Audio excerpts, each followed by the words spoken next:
Bom dia, Daniel. Uma alegria estar por aqui nessa semana que começa hoje. Não é uma saudação a você, aos colegas de bancada e, com certeza, a nossa audiência. Vamos que vamos. A nossa semana começa daquele jeito, não é? Com falas de Luiz Inácio Lula da Silva durante o final de semana. A gente vai tentar trazer algumas delas aqui, fazer um resumo do que disse o presidente do Brasil, que agora chamou o secretário de Estado americano Marco Rubio de bolsonarista. Isso, Ivan Kleber, chamou também de anti-latino-americano, algo que ele já tinha falado anteriormente, mas isso aconteceu recentemente durante uma visita ao Instituto Nacional de Pesquisas Espaciais, o INPE, em São José dos Campos, no interior de São Paulo. E aí o Lula também falou mais coisas sobre o Marco Rubio. Antes de ouvir a sua análise, vamos escutá-lo. O Márcio se reuniu umas 4 ou 5 vezes com o secretário de Comércio dos Estados Unidos. Mas ele tem um cidadão que não gosta do Brasil, que não gosta da América Latina e que é um bolsonarista, que é o homem secretário de Estado, que é o Marco Rubio. Ele não gosta. Eu disse para o Trump, esse moço não gosta do Brasil. Não gosta, ele é um anti-latino-americano. Ou um latino-americano frustrado, porque ele foi embora de Cuba, o avô dele, o bisavô dele lá, ele nunca morou em Cuba. Mas ele foi embora, ele é um descendente de cubano de Miami. Então ele odeia Cuba, odeia a Colômbia, odeia o Brasil. E ele faz as coisas diferentes daquilo que a gente conversa com o Trump. E aí, Ivan Kleber, como é que essa fala extremamente ofensiva de Lula contra Marco Rubio repercutiu ou está repercutindo nos Estados Unidos? Porque dá a entender, na verdade, que o Marco Rubio odeia ditaduras quando ele fala, né? A bem da verdade, Lula fala que ele odeia Cuba. Não é que ele odeia Cuba, ele odeia a ditadura cubana. Isso é, de uma forma, ele deixa isso muito claro, né? Com certeza. Um dos motivos desse ódio do Lula pelo secretário Marco Rubio é porque o secretário Rubio está disposto a finalmente encarar o regime cubano. Finalmente nós temos alguém nos Estados Unidos com essa obstinação, não é? Importante, e que inclusive escancarou em um documento recentemente publicado que a ditadura cubana é responsável pela infiltração comunista na América Latina, na África e também nos Estados Unidos.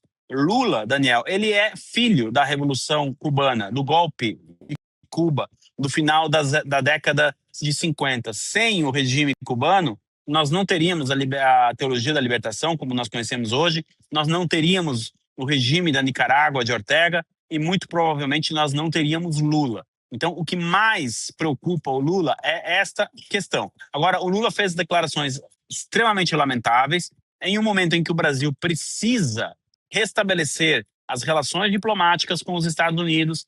Empregos estão sendo perdidos no nosso país, Daniel, justamente por conta desse atrito diplomático entre Lula e, agora ficou evidente, o secretário de Estado Marco Rubio. Lembrem-se, em 15 de julho, aproximadamente, 16 de julho do mês passado, o secretário Rubio disse que as tarifas foram aplicadas ao Brasil por culpa do ego do Lula. Palavras do secretário Rubio. Foi a última vez que ele mencionou o nome do Lula. Tem aí aproximadamente um mês. Talvez essa semana ele responda ao Lula, a gente precisa acompanhar. E o Lula, ele faz uma declaração lamentável no sentido que é o seguinte: a família do secretário Rubio teve que fugir de Cuba. O Marco Rubio não pediu para nascer em Miami. A fala do Lula, ela é extremamente deselegante e ofende a todos os cubanos que tiveram que deixar a ilha ou deixar o regime cubano. Não só os que migraram para os Estados Unidos, Daniel. Nosso país está recebendo muitos migrantes cubanos. Recentemente, muitos estão buscando uma vida melhor. Enfim, o Lula ofendeu a estas pessoas, não somente ao secretário Rubio. E quando ele diz que o Marco Rubio não gosta do Brasil, com qual afirmação ele diz isso? Em base ao que ele diz que o secretário Rubio não gosta do Brasil? Ora, quem classificou o PCC e o Comando Vermelho como organizações terroristas foi o secretário Rubio. Isso é não gostar do Brasil? Eu acredito que a opinião pública tem uma visão diferente. E sobre a declaração do Lula ali sobre o bolsonarismo, a base bolsonarista já gosta do Marco Rubio. Não precisa o Lula dar mais um motivo ali. para a base bolsonarista gostar. Eu acredito que estão gostando ainda mais do Rubio desde sexta-feira, depois que o Lula fez essas declarações, lançando aí o que o pessoal chamou nas redes sociais de bolso-rubismo cultural. Daniel, a repercussão, por enquanto, está limitada nos Estados Unidos. Nós tivemos um deputado lá, o Carlos Gimenez, fazendo declarações importantes nesse contexto. E acho que isso está na nossa pauta, né, Daniel? Sim, sim, a gente vai trazer outros pontos aqui com você, meu caro Ivan Kleber. O presidente Lula diz que pretende enviar ao Donald Trump alguns dados mais recentes sobre a questão também dos alertas de desmatamento na Amazônia, chamou o republicano, inclusive, de amigo, né? Agora, Trump é meu amigo. Então, Daniel, ele está querendo separar ali o secretário Rubio do presidente Trump. Gente, só para as pessoas terem uma ideia, quando o Lula fez essas declarações no final de semana, o presidente Trump participou de um evento com o secretário Rubio, eles deram uma entrevista coletiva, estava um do lado do outro. O cargo de secretário de Estado é o cargo mais importante da administração, seja ela republicana ou democrata. A gente presume que o presidente Trump colocou alguém nesse cargo que ele tenha plena confiança. E aí a estratégia do Lula é falar para o chefe, no caso, né, do secretário Rubio, que o secretário Rubio não gosta do Brasil, quase que sugerindo ao presidente Trump a retirada do Rubio do cargo. E onde fica a soberania americana, Daniel? Isso aqui é uma interferência dentro da política americana. Quem nomeia os cargos lá é o presidente Trump. Depois ele assume, né, a responsabilidade perante a opinião pública americana. O Lula está insinuando que o presidente Trump deveria retirar o Rubio. Pior, ele insinua que o presidente Trump não tem autoridade, porque ele diz: o Rubio faz tudo diferente do que a gente combinou com o presidente Trump. Ou seja, ele está chamando o Rubio de insubordinado. E aí ele tenta, então, com essa questão, agora sou amigo do Trump. Até outro dia estava falando em Lampião, estava debochando que ia levar jabuticaba para o presidente Trump.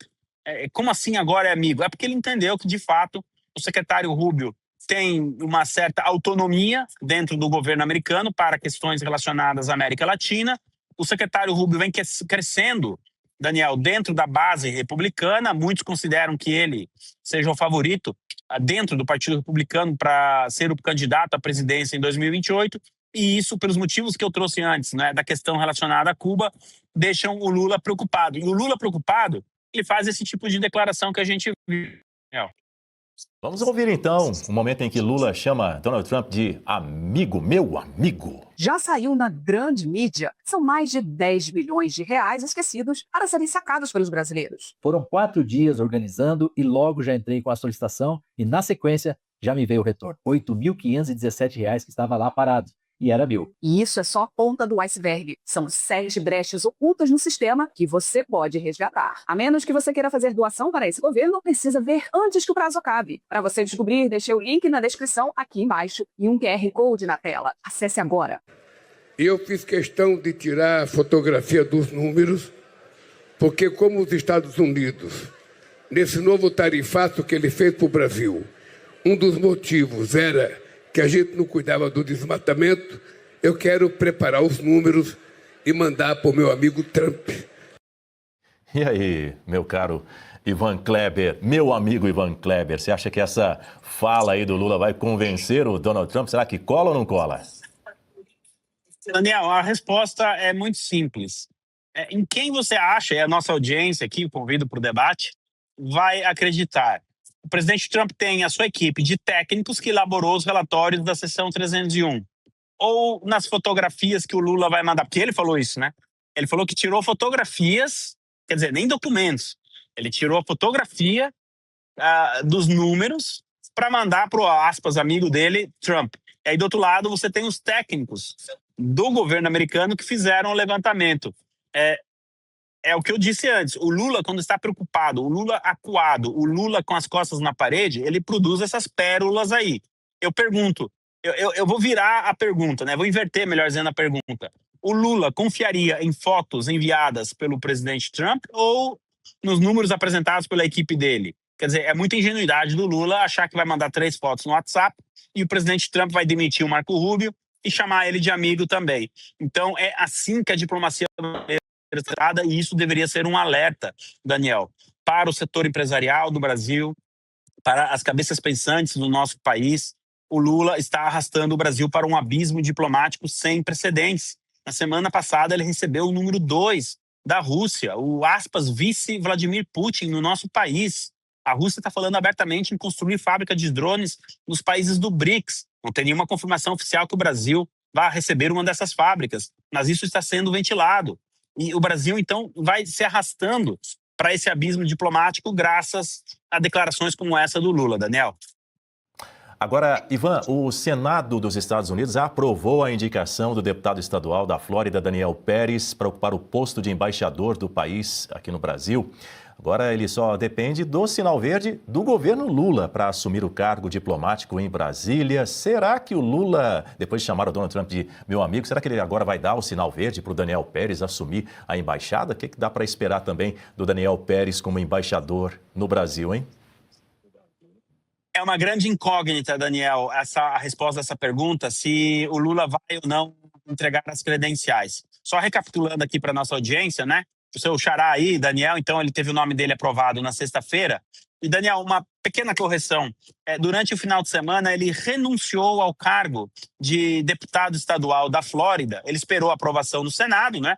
Ele foi aprovado e ele já renunciou, então, ao cargo de deputado estadual da Flórida, justamente para que ele possa assumir o cargo dele como embaixador dos Estados no Brasil. Pelo Tratado de Viena, agora nós não temos nenhuma ação necessária pelo lado americano. Agora a bola, né, está com o lado brasileiro. E a pergunta que eu, particularmente, venho me fazendo desde sexta. Será que o Lula vai permitir a entrega ali, então, das credenciais? Lembrando que essa questão das credenciais, ela está estipulada no Tratado de Viena, que regula justamente essa questão de acordos entre os países sobre o envio de embaixadores para os países. As informações que chegam de Brasília, Daniel, indicam que o governo Lula quer esperar até as eleições, ou seja, depois das eleições agora, de outubro, para entregar as credenciais, o que pode escalar ainda mais a questão diplomática com os Estados Unidos. De novo, empresários, se nós queremos retirar as tarifas aplicadas pela seção 301, é extremamente importante que esse senhor que está aparecendo na tela, o Daniel Pérez, comece a trabalhar no Brasil, para a gente ter o diálogo, para a gente ter a negociação. E isso não está acontecendo. Agora, sobre o Daniel Pérez, meu caro Daniel, o que acontece? O Daniel Pérez, ele é visto como um garoto prodígio ali dentro do Partido Republicano. O nome dele foi sondado até para ser governador do estado da Flórida, mas ele interrompeu, digamos, essa ascensão política para assumir a embaixada do Brasil. Por quê? Ele é um homem de confiança do secretário Rubio. É uma pessoa que o secretário Rubio, por ser do mesmo estado, enfim, tem uma visão ideológica de mundo muito parecida. Então, o secretário Rubio indicou alguém de plena confiança dele para a embaixada do Brasil. E é isso que preocupa o Lula, isso que assusta o Lula, e talvez seja o real motivo pelo qual o Brasil ainda não entregou as credenciais ao Daniel Pérez. Vamos acompanhar essa semana, porque se essas credenciais não forem entregues, talvez o governo americano tenha que tomar uma ação, até para não passar vergonha no cenário internacional, né, de um país não aceitar ali entregar as credenciais para o indicado à embaixada. Daniel. Agora, Ivan, a nossa audiência é sempre atenta também, pedindo para a gente repercutir a imagem que foi publicada por um deputado republicano, o Carlos Giménez, que é aliado de Donald Trump. Ele publicou lá nas redes sociais essa imagem, uma imagem produzida por inteligência artificial que simula a prisão de Lula, da mesma forma que o ex-ditador da Venezuela, Nicolás Maduro, presidente da Argentina, inclusive, o Javier Milei, compartilhou essa publicação do congressista. O que mais que o congressista americano escreveu sobre o Lula? Quais são as repercussões dessa publicação, Ivan? O Carlos Giménez é um dos congressistas mais ativos ali do estado da Flórida na questão de relações internacionais. Ele participa de várias comissões e ele acompanha muito a América Latina. E ele fez essa publicação aí insinuando, né, que o destino de Lula possa ser o mesmo de Nicolás Maduro. Antes das demais declarações do Carlos Giménez, Daniel, a gente precisa trazer uma informação. Existe uma diferença entre o caso Maduro e o caso Lula. O Maduro tem um processo aberto nos Estados Unidos desde 2011. Em um determinado momento, ele foi considerado foragido da justiça americana, o que deu a base jurídica à captura de Nicolás Maduro na Venezuela. O ponto principal foi o não reconhecimento das eleições de 2024, então, portanto, Maduro não era considerado chefe de Estado da Venezuela, o que permitiu legalmente a prisão de Nicolás Maduro. Aí, quando a gente fala de reconhecimento de eleições, de resultado de eleições, é disso que a gente está falando, dessa importância, né? No caso do Lula, por enquanto, Daniel, nós não temos nenhum processo aberto contra ele nos Estados Unidos. Tá? Então, essa base jurídica aí não estaria aberta para que a fotografia que a gente está vendo aí se torne realidade. A gente precisa deixar isso claro para a nossa audiência. Agora, o congressista Jiménez publicou e a gente precisa repercutir, afinal de contas, como eu disse, ele é um dos congressistas mais ativos ali na questão da América Latina. Isso mostra a moral do Lula dentro do Congresso americano. Agora, além desta foto, Daniel, ele foi além. Ele chamou o Lula de porco. Isso mesmo. Ele disse que os brasileiros merecem coisa melhor, né, nesse sentido que o Lula, porque o Lula é um porco que recebe ordens da ditadura castro-comunista, ou seja, da ditadura cubana. E ele disse que o ódio do Lula pelo Marco Rubio vem justamente dessa questão. Por isso que eu venho sempre associando, Daniel, o Lula à questão de Cuba. Não tem como separar. E então o congressista também chamou o Lula de criminoso e disse que ele é um comunista. O Milei, que gosta também, né, se não vai perder a oportunidade, chegou a compartilhar, como você disse, dessas ações. E o que chama atenção é que o ministro das Relações Exteriores do Brasil, Joesley Batista, Mauro Vieira, ele chegou a dar uma entrevista para o jornal El Clarín, na Argentina, dizendo que se a Argentina baixasse o tom, né, nós poderíamos ter aí a retomada das relações diplomáticas com a Argentina no nível que estavam até o dia 24 de julho. Bom, o Milei, ao compartilhar as publicações aí do congressista Jiménez, demonstra que não tem nenhum interesse em voltar atrás, pedir desculpas, nada disso. Pelo contrário, ele mantém a posição dele. Inclusive, notícia desse fim de semana, né? A Argentina retirou, ou estaria na iminência de retirar o embaixador argentino no Brasil, respondendo à iniciativa brasileira. Então, elevando também as relações diplomáticas Brasil-Argentina ao nível mais baixo em décadas. Agora, eu confesso, Daniel, que mais do que a fotografia que a gente viu ali de inteligência artificial, o Carlos Jiménez chamar o Lula de porco realmente foi, do ponto de vista diplomático, foi bastante forte, viu? Até o momento, o Itamaraty ou o Planalto, ninguém respondeu às declarações do Jiménez, Daniel. Eu vou colocar mais uma vez a imagem aí, essa imagem feita por inteligência artificial de Luiz Inácio Lula da Silva, publicada aí pelo Carlos Jiménez, onde o Lula aparece ali com um moletom cinza, está vendado ali com protetores oculares e auriculares, uma imagem que ficou muito famosa, né, do ex-ditador Nicolás Maduro. Está ali segurando, inclusive, uma garrafa de cachaça, enfim, e traz aí como na legenda uma frase acompanhada da bandeira do Brasil, dizendo o que o espera. Aproveitando essa imagem, meu caro Ivan Kleber, que remete ao caso do Nicolás Maduro, você tem alguma informação, alguma novidade a respeito de uma eventual delação do Nicolás Maduro lá nos Estados Unidos, antes do julgamento dele? Então, Daniel, esse caso, o caso Carvajal, o caso Alex Saab, eu acompanho semanalmente, para não dizer quase que diariamente. O que acontece, Daniel? No dia 3 de setembro, agora, 3 ou 10 de setembro, tá? Mas não vai ser mais que 10 de setembro.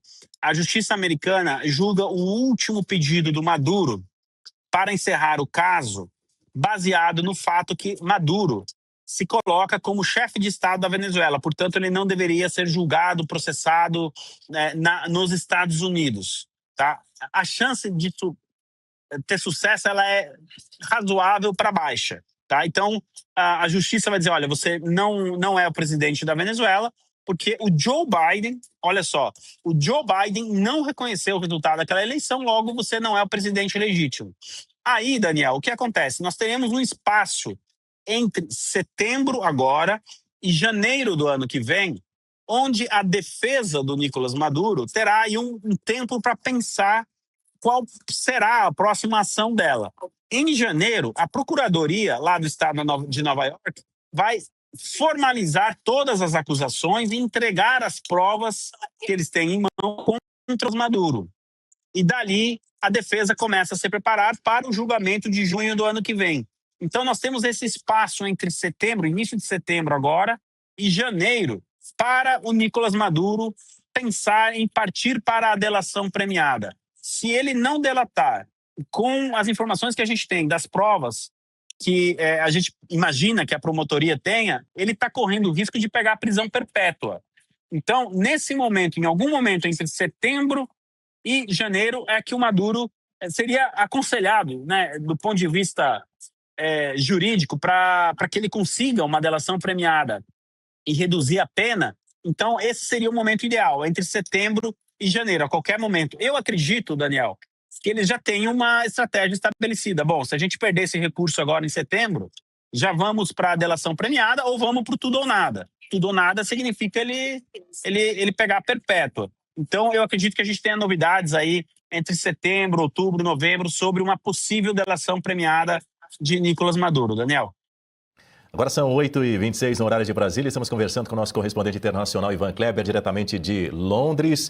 Agora, Ivan, na Colômbia, o Abelardo de la Espriella tomou posse da presidência do país na última sexta-feira e, em menos de 48 horas no poder, repito, em menos de 48 horas no poder, o presidente de direita anunciou que 6 integrantes de grupos narcoterroristas foram mortos durante operações militares. Você acompanha algumas das imagens aí dessas ações policiais, enfim.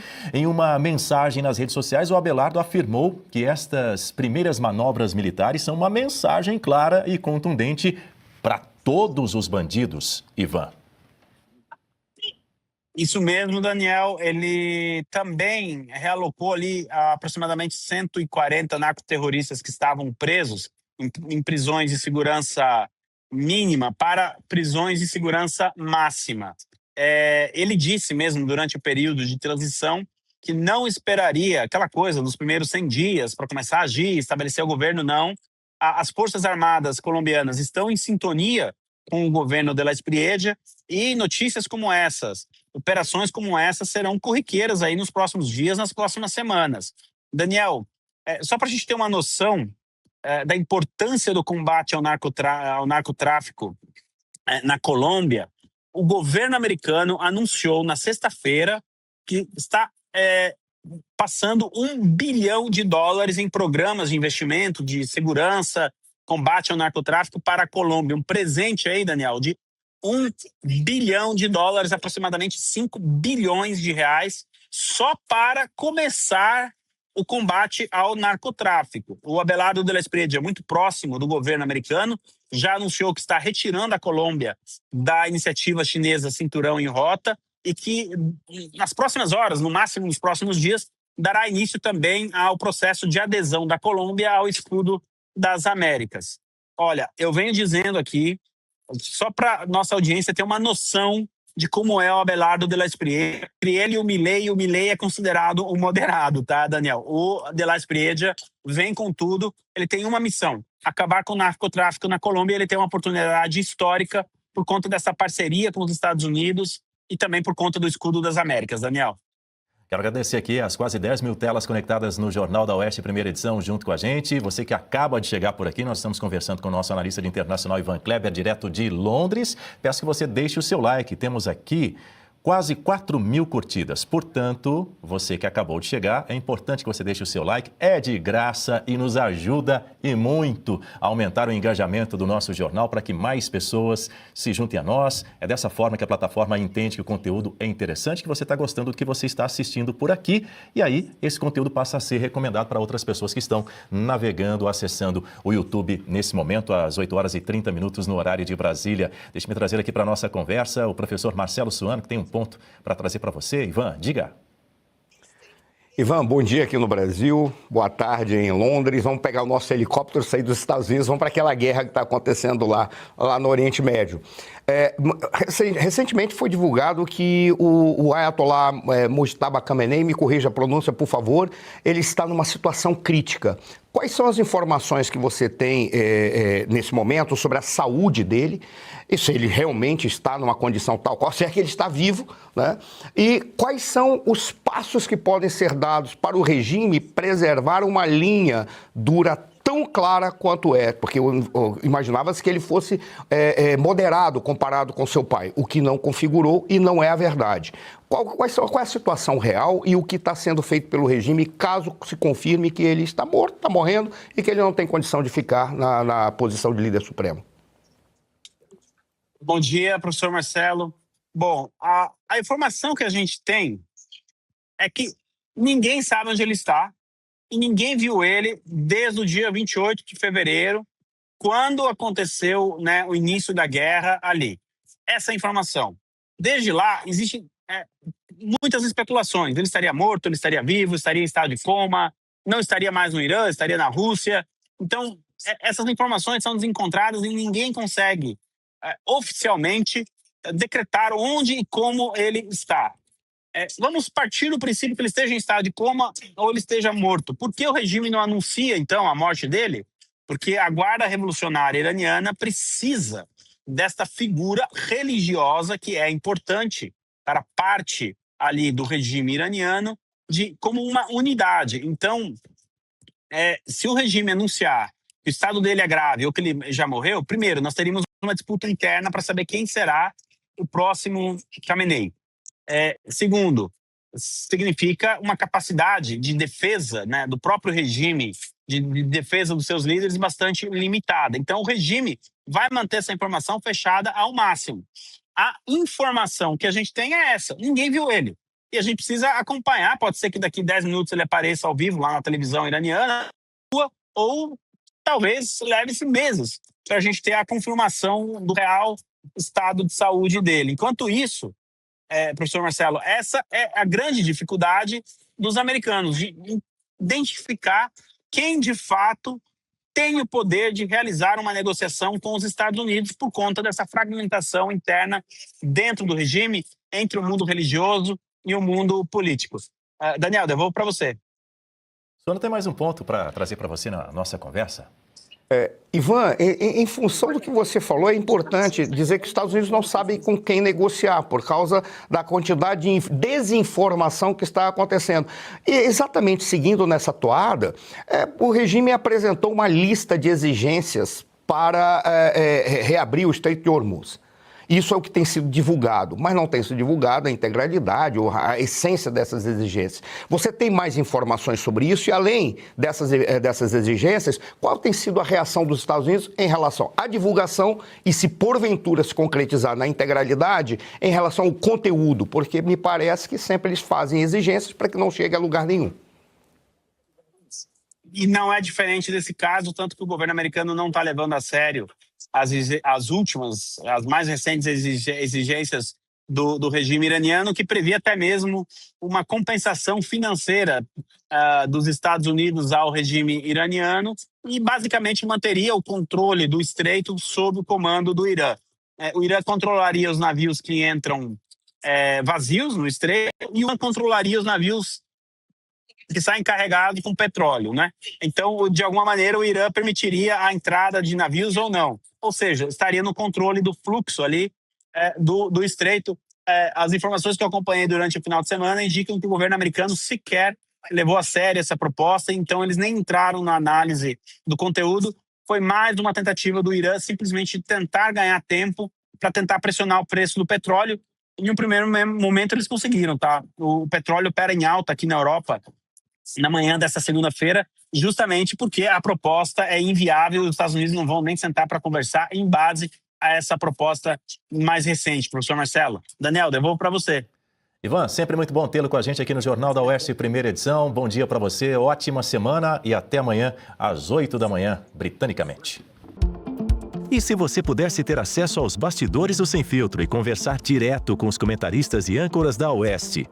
Agora, isso é possível com o Clube de Membros do nosso canal no YouTube. O clube foi criado para quem quer dar um passo além e fazer parte de uma comunidade exclusiva. São 3 níveis de assinatura, pensados para aproximar você da nossa equipe. No plano apoiador, você ganha destaque no chat, figurinhas personalizadas e acesso a publicações exclusivas na comunidade do canal. Quer estar ainda mais perto da Oeste? Nos níveis Engajado e VIP, nós liberamos acesso às lives fechadas com nossos apresentadores e comentaristas, nas modalidades mensal ou semanal. Você também participa de sorteios de livros e produtos da Oeste, além de acesso antecipado a vídeos e a uma visão direta dos bastidores do programa Oeste Sem Filtro. Faça parte do nosso clube de membros e tenha acesso a lives exclusivas comigo e com todo o time da Oeste. Se você acredita na importância de um jornalismo livre, independente e comprometido com os fatos, clique agora no botão Seja Membro e conheça todos os detalhes e vantagens de cada plano.